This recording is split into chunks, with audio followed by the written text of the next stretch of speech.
मंत्री किरोड़ीलाल मीणा चले सचिन पायलट की चाल। सवालों में गिरी भजनलाल सरकार तो हुआ एक्शन।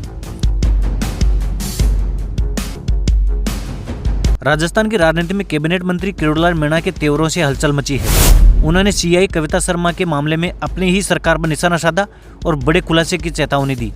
किरोड़ीलाल मीणा के तेवर सचिन पायलट की याद दिला रहे हैं, जिससे सियासी गलियारों में अटकलें तेज है। कैबिनेट मंत्री किरोड़ीलाल मीणा की ओर से जयपुर में तैनात सीआई कविता शर्मा पर गंभीर आरोप लगे जाने और उन्हें फर्जी थानेदार बताने के बाद सियासी पारा चढ़ा हुआ है।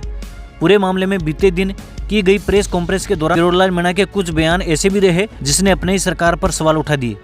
किरोड़ीलाल मीणा के इस अंदाज के सामने आने के बाद सोशल मीडिया पर सचिन पायलट के उस घटनाक्रम को याद किया जा रहा है जिसमें वो पेपर लीक मामले में सख्त कार्रवाई की बात करते हुए अपनी सरकार के खिलाफ धरने पर बैठ गए थे। सियासत में अब यही चर्चा है कि क्या किरोड़ीलाल मीणा भी बीजेपी के लिए सचिन पायलट बन गए हैं। किरोड़ी के तेवरों के बाद तो यही माना जा रहा है कि वह पिछली सरकार में सचिन पायलट की रह चुकी भूमिका के नक्शे कदम पर है।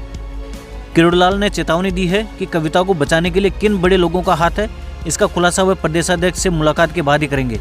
लिहाजा अब किरोड़ीलाल मीणा पर नजर है कि वह इन नामों का खुलासा करेंगे या नहीं। कैबिनेट मंत्री किरोड़ीलाल मीणा लोकसभा चुनाव के बाद से ही अपने तेवरों के कारण चर्चा में बने हुए हैं।